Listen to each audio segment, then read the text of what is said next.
Cantos centros de interpretación temos na provincia de Ourense? Na provincia de Ourense temos 9 centros de interpretación culturais etnográficos, 4 centros de interpretación industriais, sector económico, 5 centros de interpretación artesán, produtos locais, 9 centros de interpretación arqueolóxico histórico e 7 centros de interpretación de carácter natural.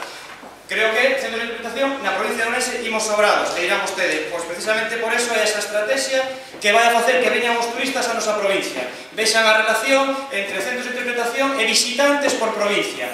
Non é semella, é dicir, o que fai que o visitante veña a nosa provincia non é que haya máis ou menos centros de interpretación. Entón, outros usos que incluso aparece na moción, vamos a darlle outros usos. Bueno, isto era unha viñeta para que vexan a cantidad de centros de interpretación que hai, que é mellor xa empezar a poñer centro de interpretación dos centros de interpretación, non? Pero outros usos, temos aquí o Carón, acaba de inaugurarse fai un ano, o Centro de Interpretación da Cultura Castrexa. Outros usos, cando se redactou cando se pensou este centro de interpretación, falábase de que iba a ser o maior referente da investigación da cultura castrexa a nivel arqueolóxico de Galicia, senón de Europa.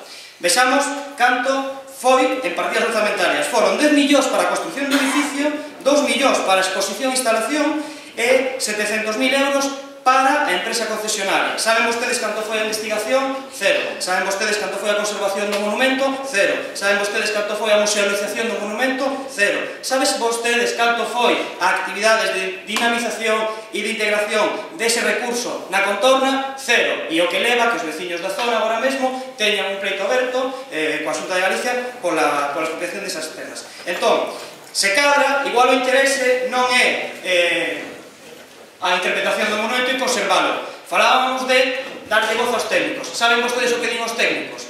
Existe unha certa inercia na administración e ignorancia nos sectores dende os anos 80 que logrou trasladar a España certa febre pola construción deste tipo de equipamentos, moitas veces sobredimensionados e cun tratamento interpretativo moi alleo ao verdadeiro sentido deste.